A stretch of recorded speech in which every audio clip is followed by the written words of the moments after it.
Film की शुरुआत होती है एक लड़के माइकल और उसके पेरेंट्स को दिखाते हुए, जो कि एक पुराने घर में शिफ्ट हुए थे। माइकल की मॉम का बेबी होने वाला था, इसलिए माइकल के पेरेंट्स माइकल पर ज़्यादा ध्यान नहीं दे पा रहे थे। इससे माइकल खुद को अकेला फील कर रहा था। स्कूल में माइकल के क्लासमेट माइकल को काफ़ी तंग किया करते हैं और उसका मजाक भी उड़ाते हैं, क्योंकि माइकल को एक्रोफोबिया होता है। इसमें इंसान को ऊंचाई वाली जगह से डर लगता है, इसलिए वो स्कूल के स्विमिंग कंपटीशन में जंप भी नहीं कर पाता। अब इस सिचुएशन में माइकल का एक दोस्त माइकल की मदद करता है। वो माइकल को तंग करने वाले लड़कों को दूर भगा देता है। अब एक दिन जब माइकल घर में होता है तो उसे एक चूहा दिखता है। वो उसका पीछा करते हुए अपने घर के पास बने एक शेड में जाता है। अब उस शेड में आने पर माइकल को किसी की आवाज़ सुनाई देती है। अब उस आवाज़ को सुनकर माइकल डर जाता है और वो भागकर अपने घर की तरफ आ जाता है।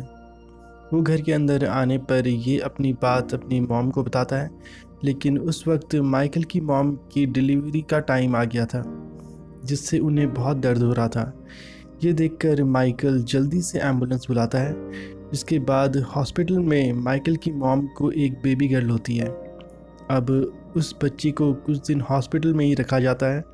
अब घर में माइकल अपने फादर को सेट के बारे में बताता है। अब माइकल के फादर जब वहाँ चेक करते हैं तो उन्हें वहाँ कोई नहीं मिलता। अब कुछ दिन बाद माइकल अपनी पड़ोस में रहने वाली एक लड़की से उस सेट के बारे में पूछता है। अब उस लड़की की मदद से माइकल दोबारा उस सेट में जाता है। अब सेट में जाने पर उसे एक अजीब सा आदमी दिखता है, जो काफ़ी गरीब और बीमार लग रहा होता है। ये देखकर माइकल काफ़ी शॉक रह जाता है। वो घर आकर अपने फादर को उसके बारे में बताता है, लेकिन माइकल के फादर माइकल की बातों पर ध्यान नहीं देते, क्योंकि वो नए बेबी की वजह से काफ़ी बिजी थे। इसके बाद माइकल ये बात स्कूल में अपने दोस्त को बताता है, लेकिन माइकल का दोस्त स्विमिंग कंपटीशन की वजह से काफ़ी बिजी था, इसलिए वो माइकल को स्विमिंग कंपटीशन में आने का बोलकर चला जाता है। अब किसी का साथ न मिलने से माइकल काफ़ी परेशान हो जाता है। इसके बाद जब वो घर जा रहा होता है तो वो अपनी पड़ोस की लड़की को बताने का सोचता है, लेकिन वो लड़की थोड़ा अजीब सी थी, इसलिए वो उसे कुछ नहीं बताता। इसके बाद माइकल फिर से उस आदमी से मिलने सेट में जाता है। माइकल उस आदमी की मदद करने को बोलता है, लेकिन वो आदमी इसके लिए मना कर देता है। अब अगले दिन माइकल हॉस्पिटल में अपने पेरेंट्स और अपनी बेबी सिस्टर से मिलने जाता है। उसकी बेबी सिस्टर की तबीयत काफ़ी ख़राब थी। माइकल की मुलाकात एक बूढ़ी औरत से होती है। वो बूढ़ी औरत माइकल को परेशान देख उससे बात करती है। माइकल उस बूढ़ी औरत को अपनी बेबी सिस्टर के बारे में बताता है। वो बूढ़ी औरत माइकल को एक अंगूर देते हुए कहती है कि तुम फिक्र मत करो, सब ठीक हो जाएगा। अब रात में जब खाना बचता है तो माइकल वो खाना उस शेड वाले गरीब आदमी को देने जाता है। वो आदमी खुश होकर वो खाना खाता है। माइकल देखता है कि उस आदमी की बैग काफ़ी अलग सी है और उसे वहाँ कुछ छोटे छोटे पंख भी दिखते हैं। अब अगले दिन जब माइकल हॉस्पिटल जाता है तो वो उस सेड वाले आदमी के बारे में उस बूढ़ी औरत को बताता है। वो बूढ़ी औरत माइकल को कहती है कि तुम्हें उस आदमी की मदद करनी चाहिए, और वो माइकल को फिर से अंगूर देती है। अब माइकल की मॉम हॉस्पिटल से डिस्चार्ज होकर माइकल की बेबी सिस्टर के साथ घर आ जाती है। अब इस खुशी में माइकल उस आदमी को कुछ खाने की चीज़ें और कुछ दवाइयाँ देता है, जिससे वो ठीक हो सके। अब उन दवाइयों से उस आदमी की हेल्थ में इम्प्रूवमेंट होने लगा था। अब एक दिन माइकल अपने दोस्त के साथ जंगल में खेल रहा होता है। फिर जब वो खेल कर घर आता है तो वो देखता है कि उसकी छोटी बहन की तबीयत काफ़ी ख़राब है। माइकल के पेरेंट्स उसे दोबारा से हॉस्पिटल लेकर जाते हैं। अब माइकल फिर से अकेले होने से डिप्रेस हो जाता है। वो अपना सारा गुस्सा झाड़ियों पर निकालता है। वो शेड वाला आदमी भी माइकल को देख रहा होता है। तभी वहाँ माइकल की पड़ोस वाली लड़की आती है। वो माइकल का मूड ठीक करने के लिए उसे एक झील के किनारे लेकर जाती है, जहाँ एक पुराना टावर भी था। वहाँ वो लड़की माइकल से बातें करती है, जिससे माइकल को काफ़ी अच्छा लगता है। अब हॉस्पिटल में जाने पर माइकल को पता चलता है कि उसकी बहन को हार्ट की प्रॉब्लम है, इसलिए उसका बचना बहुत मुश्किल है। ये जानकर माइकल काफ़ी अपसेट रहने लगता है। वो हर वक्त अपनी बहन के बारे में सोचता रहता है। अब उसे उस शेड वाले आदमी से उम्मीद थी कि शायद वो उसकी बहन की मदद कर सके। इसलिए वो उस आदमी के पास जाता है और उसे अपनी बहन के बारे में बताता है और कहता है कि प्लीज़ मेरी बहन को ठीक कर दो। मैं जानता हूँ कि तुम ये कर सकते हो, तुम्हारे पास कोई सुपर पावर है। जिस पर वो आदमी कहता है कि इस धरती पर जिसने भी जन्म लिया है उसकी मौत ज़रूर होगी, चाहे वो इंसान हो या जानवर। इसलिए तुम्हारी बहन को बचाने में मैं तुम्हारी कोई मदद नहीं कर सकता। ये सुनकर माइकल को बहुत गुस्सा आता है और वो वहाँ से चला जाता है।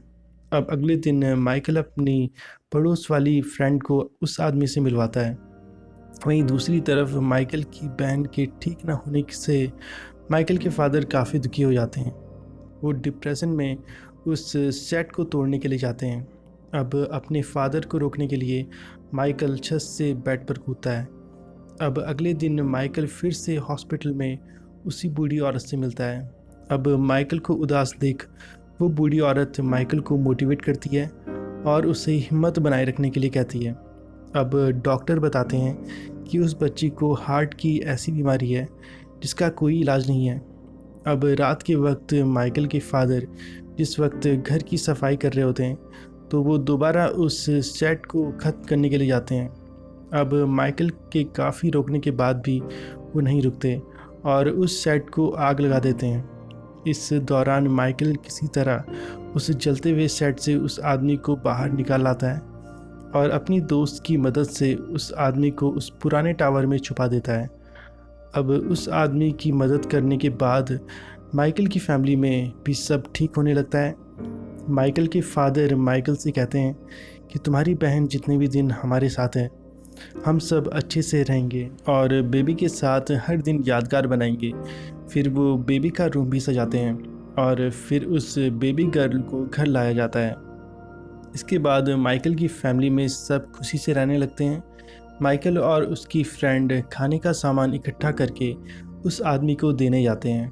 अब जिस तरह से माइकल और उसकी फ्रेंड उस आदमी की मदद कर रहे थे उससे वो आदमी ठीक होने लगा था। अब वो आदमी बताता है कि मेरा नाम स्केलिंग है, मैं कोई इंसान नहीं हूँ बल्कि मैं एक क्रिएचर हूँ। जब से इंसान इस धरती पर हैं तब से मैं भी इस धरती पर रह रहा हूँ। फिर वो माइकल और उसकी फ्रेंड को अपने पंख भी दिखाता है जो टूटे हुए थे। अब स्केलिंग धीरे धीरे ठीक होने लगा था और फिर एक दिन वो चलने भी लग जाता है। अब जिस वक्त माइकल ने स्केलिंग को आग से बचाया था तो उस दौरान माइकल के हाथ भी जल गए थे। अब स्केलिंग माइकल और उसकी फ्रेंड का हाथ पकड़कर उन्हें अपने साथ हवा में उठाता है। इसके बाद माइकल और उसकी फ्रेंड स्केलिंग के पंखों को साफ भी करते हैं जिससे स्केलिंग अच्छा फील करता है। इसके बाद जब वो दोनों वहाँ से जाते हैं तो माइकल अपने हाथों को देखता है जो कि बिल्कुल ठीक हो जाते हैं। ये स्केलिंग की वजह से ही हुआ था क्योंकि वो एक ऐसा क्रिएचर है जिसके पास शक्तियाँ हैं। अब अगले दिन माइकल की बहन का ऑपरेशन होने वाला था, इसलिए माइकल अपनी बेबी सिस्टर के लिए काफ़ी परेशान और डरा हुआ था। वो स्केलिंग के पास आता है और कहता है कि प्लीज़ मेरी बहन को ठीक कर दो। जिस पर स्केलिंग कहता है कि इसमें मैं तुम्हारी कोई भी मदद नहीं कर सकता। इसके बाद माइकल दुखी होकर उसी बूढ़ी औरत से मिलने हॉस्पिटल जाता है जहां उसे पता चलता है कि उस बूढ़ी औरत की कल रात डेथ हो गई थी। इसके बाद माइकल को एक बात याद आती है जो उस बूढ़ी औरत ने माइकल को कही थी। उस बूढ़ी औरत ने माइकल को कहा था कि अगर तुम एक अच्छे इंसान हो तो तुम्हारे साथ हमेशा अच्छा ही होगा, बस तुम्हें अपनी इंसानियत को कभी नहीं भूलना। इसके बाद माइकल स्केलिंग के पास जाने लगता है ताकि वो उसकी शक्तियों से अपनी बहन को बचा सके। वहीं दूसरी तरफ माइकल के दोस्त का स्कूल में स्विमिंग कंपटीशन था। अब माइकल के वहाँ न आने से वो कंपटीशन हार जाता है। इसके बाद वो गुस्से में माइकल को ढूंढने लगता है। अब उसे माइकल उस पुराने टावर की तरफ जाता दिखता है। वो माइकल के पास आकर पूछता है कि उस टावर में क्या है। तो माइकल उसे कहता है कि तुम्हें मैं बाद में सब बता दूंगा, फ़िलहाल मुझे अपनी बहन को बचाना है जो हॉस्पिटल में है। इसके बाद माइकल का दोस्त वहाँ से चला जाता है। अब माइकल स्केलिंग से दोबारा कहता है कि तुम मेरी बहन को ठीक कर सकते हो। तो स्केलिंग फिर वही कहता है कि मैं तुम्हारी इसमें कोई मदद नहीं कर सकता।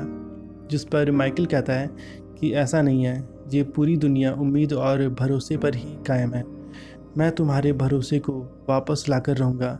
इसलिए माइकल उस टावर के किनारे जाकर खड़ा हो जाता है, इसके बावजूद कि उसे ऊंचाई से डर लगता है। माइकल ये सोचकर कि स्केलिंग उसे ज़रूर बचाएगा, वो टावर से नीचे कूद जाता है। ये देखकर स्केलिंग काफ़ी डर जाता है और वो अपने पंख खोलकर माइकल को बचा लेता है। फिर वो झील के ऊपर से उड़ते हुए जाते हैं। माइकल ने स्केलिंग में ये भरोसा पैदा कर दिया था कि उसमें पहले की तरह अभी भी बहुत ताकत है और स्केलिंग की हेल्प की दुनिया को बहुत ज़रूरत है। अब वो दोनों आसमान में काफ़ी देर तक उड़ते हैं। अब इसी दौरान माइकल को नींद आ जाती है और वो सो जाता है। इसके बाद स्केलिंग माइकल को एक सेफ जगह में रखकर माइकल की बहन को देखने हॉस्पिटल में जाता है। वो अपनी शक्ति से माइकल की मॉम को सुला देता है। फिर वो उस बच्ची को अपने हाथों में उठाता है। अब धीरे धीरे वो बच्ची ठीक होने लगती है। डॉक्टर जब उस बच्ची को देखते हैं तो उन्हें यकीन नहीं होता कि इस बच्ची की हालत पहले से बेहतर और काफ़ी सुधर गई है। अब अगली सुबह माइकल की फ्रेंड माइकल को उठाती है। फिर माइकल भागकर अपनी बहन को देखने जाता है, जो कि अब बिल्कुल ठीक हो गई थी। ये देखकर माइकल और उसके पेरेंट्स बहुत खुश हो जाते हैं। माइकल समझ गया था कि ये सब स्केलिंग नहीं किया है। इसके बाद माइकल अपनी बहन का नाम उसी बूढ़ी औरत के नाम पर रखता है, ताकि वो उस बूढ़ी औरत को हमेशा याद रखे जिसने उसमें यकीन और उम्मीद जगाई थी और दूसरों की मदद करने के लिए मोटिवेट किया था। इसके बाद माइकल अपने दोस्त से मिलकर सारी गलतफहमियों को भी दूर कर देता है। फिर माइकल और उसकी दोस्त स्केलिंग के पास जाते हैं और उसे खाना और उसकी फेवरेट वाइन देकर उसे थैंक्स बोलते हैं। स्केलिंग उन्हें कहता है कि अब मेरे जाने का समय आ गया है, क्योंकि माइकल तुमने मेरे अंदर फिर से जीने का जज्बा पैदा किया है। इसलिए मैं अब उन सारे लोगों की मदद करने जा रहा हूँ जिन्हें मेरी ज़रूरत है। और इसी के साथ ये फ़िल्म यहाँ पर ख़त्म हो जाती है।